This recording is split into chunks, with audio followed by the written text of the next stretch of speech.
Kalau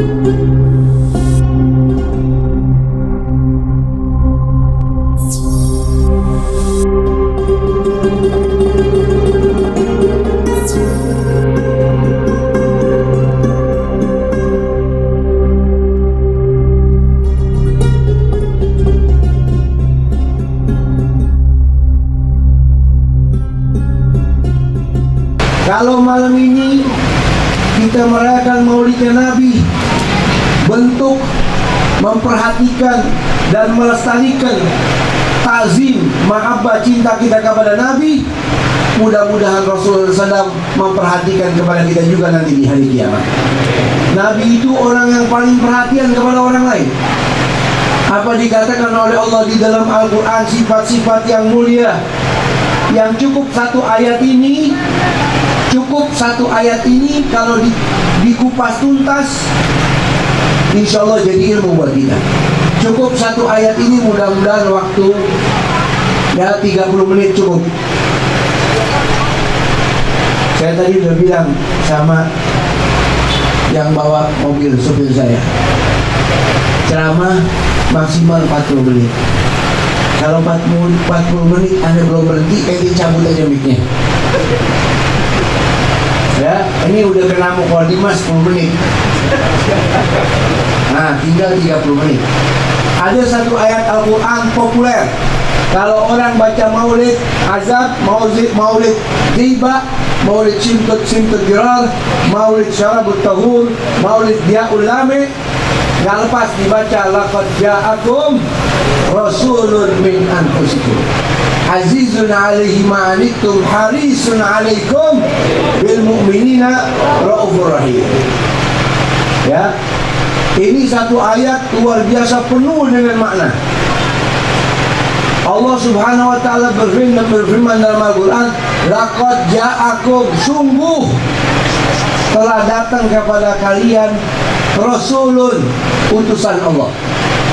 Utusan sama manusia biasa sama apa beda? Beda. Utusan Allah. Kalau utusan orang besar datang ke rumah kita, saya utusan dari presiden, bisa. Kira-kira kita bukain pintu nggak? Silakan, ada urusan apa? Ini ada amanat dari presiden, begini dan begitu. Anda siapa? Saya utusan presiden, atau utusan menteri, atau utusan anggota MPR, atau urusan wali kota, atau utusan lurah deh. Pasti kita tempatkan pada tempatnya, betul? Beb, saya utusannya Kiai Fulan, ahlan wa sahlan. Beb, saya utusannya Ustadz Dedi, contoh. Oh, silahkan. Yang namanya utusan perginya membawa misi, betul? Apalagi utusan Allah. Laqad ja'akum rasulun, telah datang kepada kalian utusan Allah. Utusan Allah ini istimewa. Kalau utusan orang biasa saja punya nilai, apalagi utusan Allah. Utusan daripada utusan Rasulullah saja punya nilai. Nanti kita pulang buka sejarah, ada sahabat Rasul namanya Safinah, Maula Rasulillah. Rasul punya budak yang dibebasin, lalu dia khidmat sama Nabi, namanya Safinah. Diutus oleh Nabi dakwah. Pulau disambut oleh singa-singa. Bagaimana dia harus keluar? Lari sana laut, ke sana hutan, yang nyambut singa.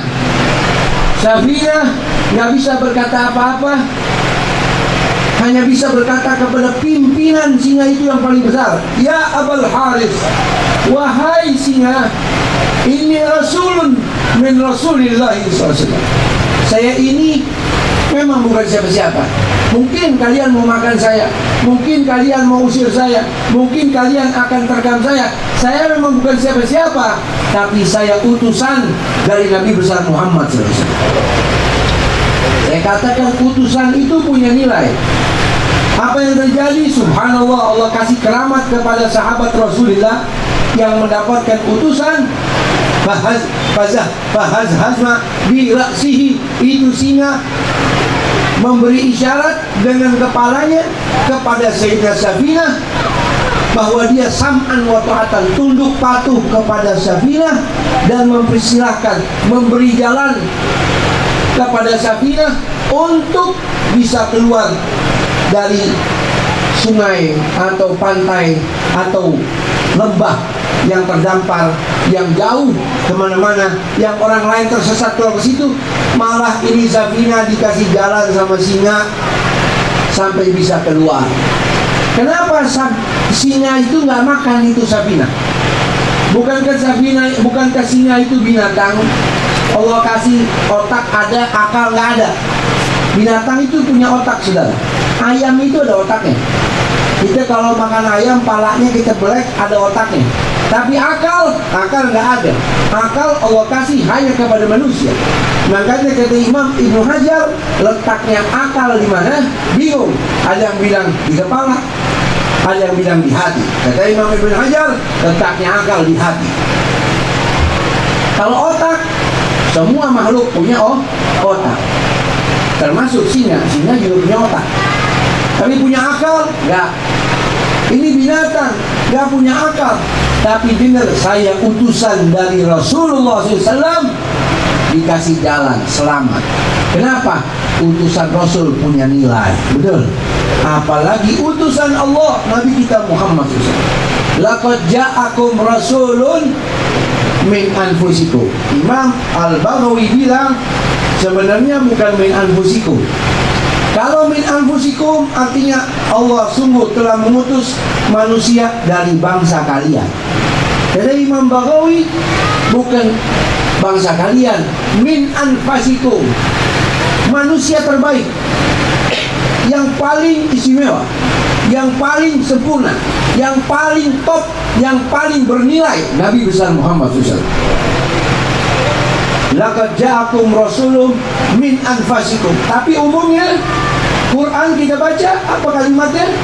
Min anfusikum, dari bangsa kalian. Ini bangsa kalian sebetulnya, saudara, pemahaman orang cetek, berarti Nabi sama kayak kita. Betul. Tapi dibalik pemahaman ceteknya kita, Nabi manusia, di situ ada mukjizat Rasulullah SAW. Di situ ada keistimewaan. Mungkin Nabi nggak sama kayak kita. Kita bisa nulis, kita bisa baca. Nabi nggak bisa tulis, Nabi nggak bisa baca. Betul. Tapi di balik itu ada mukjizat. Kalau Nabi bisa nulis, Nabi bisa baca, apa kata orang-orang jahiliyah? Berarti Nabi ngarang. Nabi ini boleh ngarang di rumah nih. Saat itu orang-orang ahli Arab, sastranya tinggi, bahasa Arabnya istimewa, ngomong pakai syair. Kalau Nabi bisa nulis, Nabi bisa baca, ketahuan ngarang. Itu Al-Quran karangan Muhammad. Tapi Allah jadikan An-Nabiyil Ummi, justru di balik An-Nabiyil Ummi, disitulah keistimewaan bagi Nabi Muhammad SAW, yang keluar semuanya wahyu, bukan karangan dia. Kalau dia nggak bisa baca, nggak bisa tulis, berarti yang keluar semuanya wa ma yantiqu 'anil hawa in huwa illa wahyun yuha. Semua yang keluar itu wahyu. Jadi saudara, pemahaman ayat itu, Nabi dari bangsa kalian, bukan merendahkan, tapi di situ mengangkat nilai kredibel utusan Allah Nabi kita Muhammad SAW. Memang dari bangsa kalian, inna ma'ana akul kama ya'kulul abad wa yajlis kama yajlisul abad. Nabi pernah bilang, saya ini sama kayak kalian, duduk bareng sama kayak kita, saya seperti kalian, makan sama kayak kalian. Ini angke wa tazawujun nisa, saya pun nikah, saya pun pergi ke pasar. Betul. Itu yang dimaksud basyaran lakal basyar, manusia basyaran, dia makan, minum, tidur. Betul. Rumahnya kotor, Nabi sapu. Bajunya rusak, Nabi jahit. Sahabat ngantuk, Nabi bisa ngantuk. Sahabat tidur, kita bisa tidur, Nabi pun tidur. Betul. Kita punya anak, Nabi juga punya anak. Kita punya istri, Nabi pun punya istri. Jadi nilai manusianya tetap ada. Kenapa? Karena firman Allah, laqad ja'akum rasulun min anfusikum. dari bangsa kalian. Tapi di balik bangsa kalian, Nabi itu manusia super. Dari Nabi Adam sampai manusia terakhir nanti hari kiamat, hati makhluk Allah yang paling baik Allah ciptakan, paling sempurna, paling istimewa, hatinya Nabi Muhammad SAW. Makanya Allah utus jadi pimpinan Anbiya wal Mursalin. Pimpinan ya. Semua Nabi semuanya jadi makmum, semua Rasul jadi makmum. Imamnya siapa? Nabi kita Muhammad SAW. Dari segi manusia iya basyarun, tapi kata ulama basyaran lakal basyar, tapi nggak sama seperti manusia umum. Nggak sama seperti manusia umum. Nabi itu istimewanya luar biasa. Ujian yang Allah kasih kepada Nabi, kalau dikasih ujian itu kepada kita, kita nggak sanggup. Jangan lagi kita. Nabi-nabi sebelum Rasul, sebelum Nabi kita Muhammad SAW, kalau dikasih ujian seperti Nabi, nggak sanggup. Ada ulul azmi minar rusul, ada 5. Nabi yang paling top ujiannya ada 5. 1 Nabi Nuh, 2 Nabi Ibrahim, 3 Nabi Musa, 4 Nabi Allah Isa, 5 baginda Nabi kita Muhammad SAW. Semua Nabi ada ujian, tapi paling berat ujiannya di baginda Nabi kita Muhammad SAW. Sahabat ada namanya Sa'ad bin Abi Waqqas, dalam hadis Bukhari datang kepada Rasulullah, ya Rasulullah, ayyun nasi asyaddu bala'an. Wahai Rasulullah, siapa orang yang paling berat ujiannya? Kata Nabi, al-anbiya, thumma al-amsal fal-amsal, wa yubtala rajul ala hasbihi, fa in kana fi dini salban ishtadda bala'u, wa in kana fi dini riqatan yubtala ala qadrihi, ila akhir hadis. Wahai Rasul, siapa orang yang ujian paling berat? Kata Nabi, para Nabi dan semisalnya. Siapa semisalnya? Wali, orang-orang soleh. Tapi yang paling berat dikasih ujian di muka bumi ini, itu para Nabi. Jadi para Nabi itu secara lahiriah sama kayak kita, tapi mereka manusia-manusia super. Ujiannya paling berat. Kalau kita nih ujiannya gak ada apa-apa. Dan jangan beranggapan ibu bapak, kok saya sholat 5 waktu beb, tetap ada ujian. Kok saya puasa sunnah, tetap ada ujian. Kok saya qiyamul lail, tetap rezeki saya sulit. Anda harus paham, ujian Allah kasih ada bentuknya azab dan bala supaya diampuni dosa. Ada bentuknya untuk diangkat derajat, seperti para nabi-nabi itu. Mereka nggak punya dosa, betul. Para rasul itu nggak punya salah, tapi hidupnya ujian terus. Untuk apa? Supaya tinggi kedudukannya, derajatnya tinggi. Inna idhamal jaza ma'a idhamil bala. Semakin berat ujian, semakin besar balasannya. Jadi para nabi-nabi itu ujiannya luar biasa. Iya, kata Nabi, semakin kuat agamanya, semakin berat lagi ujian. Kalau lemah ujiannya, berarti tanda agamanya belum terlalu sempurna. Tapi kalau para nabi, agamanya kuat, ujiannya top. Nabi Nuh, sebelum masuk ulul azmi deh, dari Nabi Adam diuji sama Allah. Di sorga pindah ke bumi, ujian gak tuh? Ujian gak? Balak gak tuh? Malapetaka. Seandainya ada orang rumahnya istana, tiba-tiba tinggal di kolong jembatan, ya ujian gak tuh? Dipindahin dari sorga ke bumi. Apalagi ujiannya menyaksikan anaknya. Ini bumi sepi, saudara. Ini bumi sepi, gak ada orang. Yang ada apa ya? Nabi Adam, Sayyidah Hawa, sama putra putrinya. Kata ulama 40 anaknya, 20 laki, 20 perempuan. Syariat saat itu dinikahkan satu dengan lainnya. Jadi pas 20 laki, 20 perempuan. Ini kakek nenek kita nih, ya. Nabi Adam diuji sama Allah, menyaksikan putranya Qabil lagi bunuh adiknya Habil. Mereka bertikai. Nabi Adam coba pisahin, tetap Qabil nggak mau, nggak nurut, dibunuh Habil di depan Nabi Adam. Kita lihat anak kita berkelahi, hati kita kebakar, saudara. Betul? Ya Allah, jangan dipukul adiknya, kasihan. Ini dibunuh. Yo, ujian nggak? Nabi Adam dipisahin sama Sayyidah Hawa. Ketemu di Arafah di Mekah. Berapa lama terpisah? Ada ulama bilang 40 hari, ada ulama bilang 40 tahun. Ujiannya luar biasa. Setelah Nabi Adam, para nabi-nabi masuk ulul azmi, Nabi Nuh, ya Allah, ujiannya luar biasa. Jadi kita biar tahu nih, para nabi sama kayak kita, cuman mereka manusia super. Nabi Nuh tuh ujiannya apa kata Allah? Famakatha fi alfa sanatin illa 50 aman.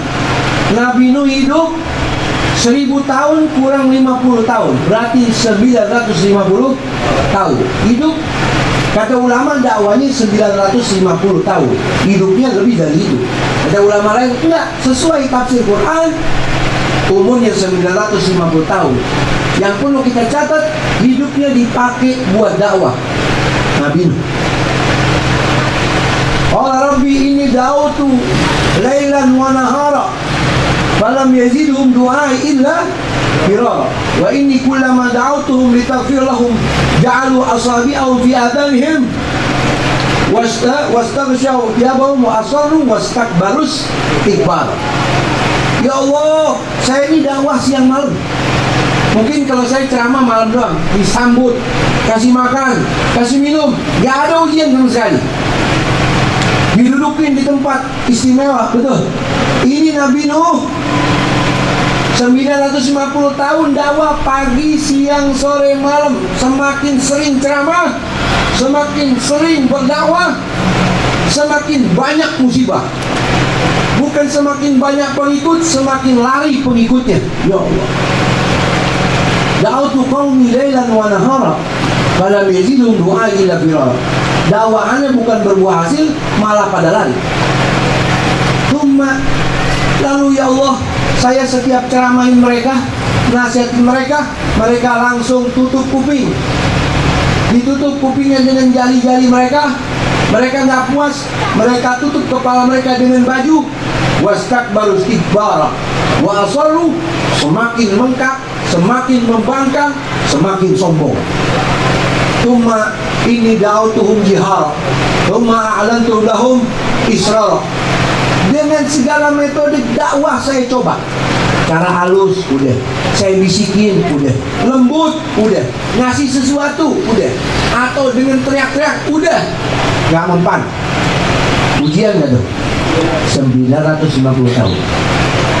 Kata ulama Ibn Katsir, Nabi Nuh kalau udah ceramahin kaumnya, mereka langsung pukulin, dimasukin dalam tikar, digebukin sampai mereka itu yakin Nabi Nuh udah mati, dirempar di pinggir jalan.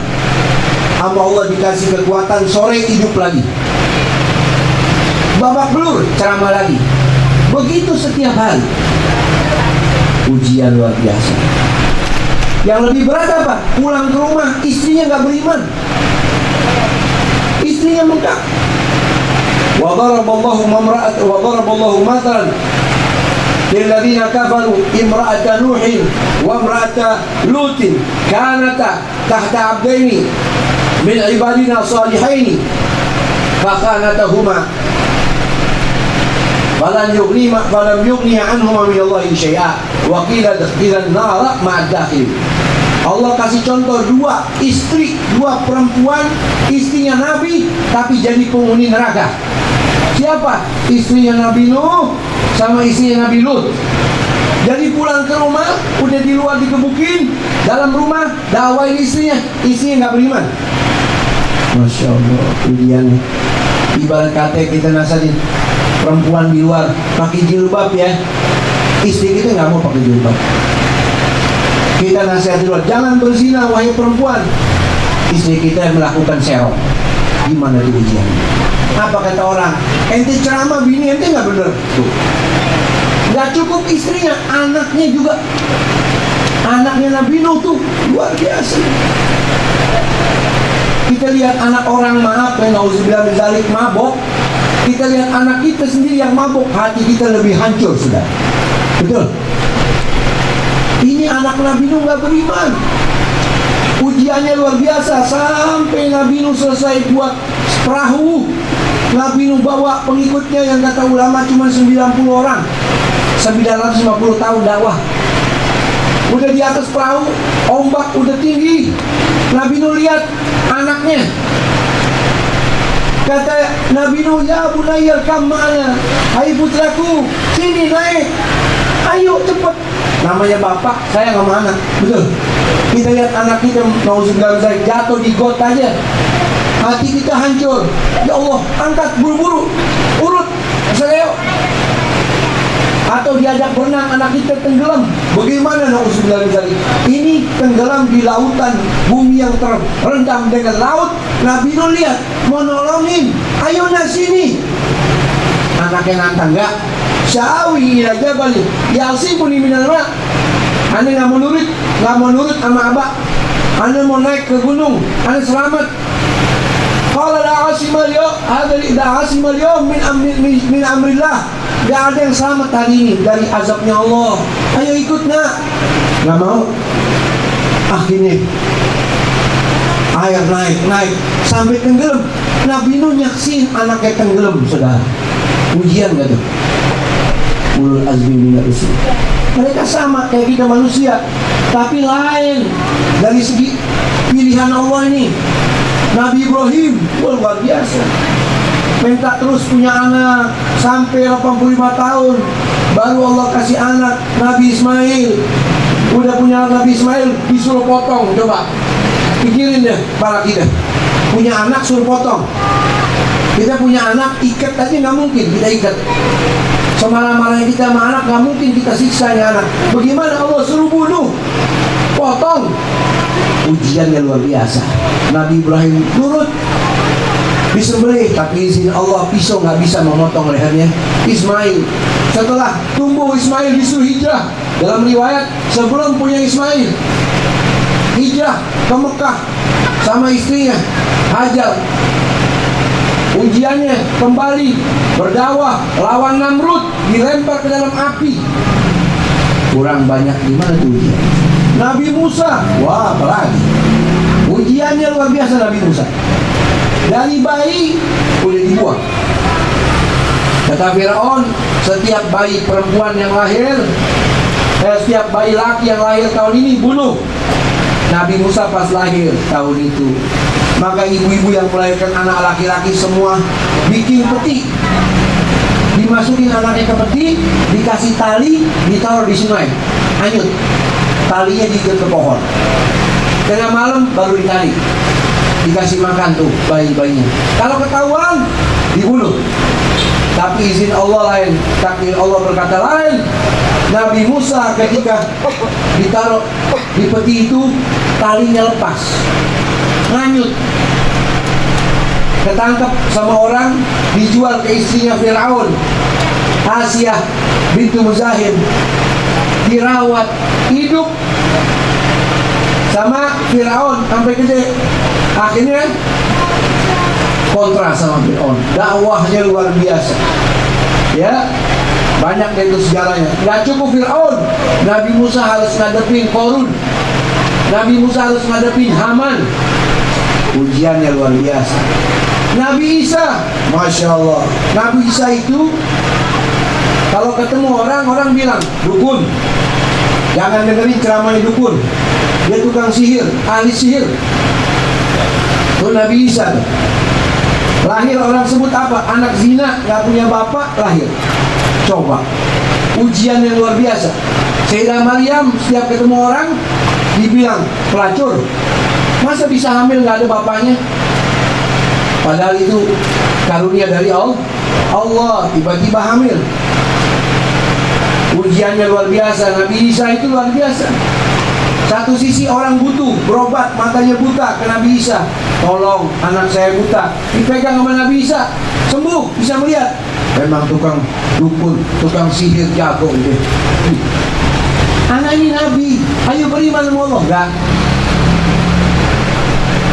Tolong, wahai Isa, ini meninggal, saya punya anak. Dipegang sama Nabi Isa. Hidup, beriman. Enggak. Ini ujian para nabi. Nabi Yahya, lain nabi, dipotong di kepala sama leher, dipotong sama raja, pisah kepala sama badan. Dengar, bapaknya masih hidup, namanya Zakaria, cari, bunuh juga. Nabi Zakaria lari, sembunyi dalam pohon, potongnya dipotong, belah jadi dua. Ujian para nabi. Nabi Yunus dikejar sama kaumnya. Nabi Yunus lari ke pinggir laut, masuk ke laut, dimakan sama ikan, hidup dalam perut ikan 40 hari, hil 40 tahun. Kurang berarti mana ujian? Nabi Yusuf dilempar ke dalam sumur, terpisah dengan bapaknya puluhan tahun. Intinya ujian para rasul itu luar biasa.